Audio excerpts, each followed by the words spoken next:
Today that Kansas has had its first presumptive positive test for the novel coronavirus, also known as COVID-19.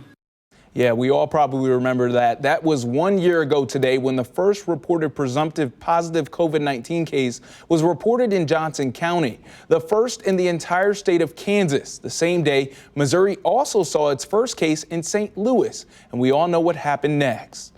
365 days after it started, KCTV5's Leslie Aguilar talked to locals about the day our world changed and heard their optimism for the months to come.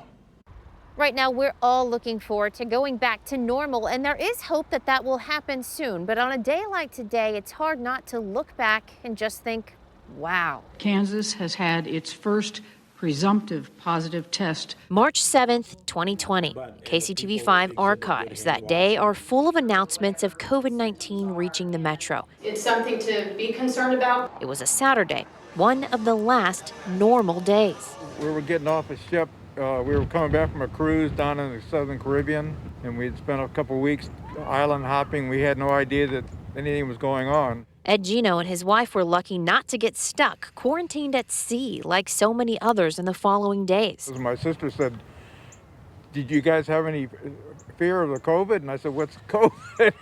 And she told us about it. Others, like Christine Elson and her friends, blissfully filled restaurants and bars. We were playing Jenga and just out having beers. I think we started at like a wing spot on Westport first, and we were just celebrating a friend's birthday. We saw a few people with masks on at the time, but we had no idea what was going on.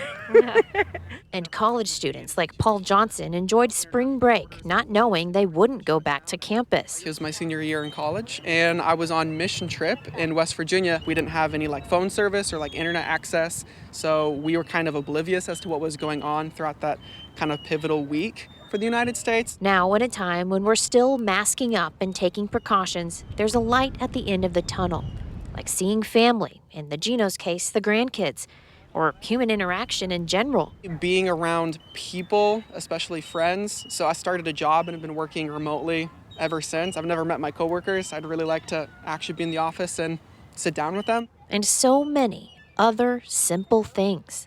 What I'm looking most forward to, gosh, probably baseball. Go to the restaurant and sit down without masks or have a restriction of the capacity. Or come to the park and not wearing a mask. I'm hoping by late summer everything will be okay.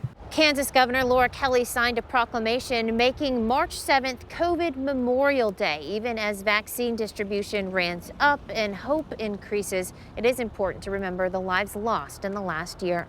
Reporting live in Kansas City, Leslie Aguilar, KCTV5 News.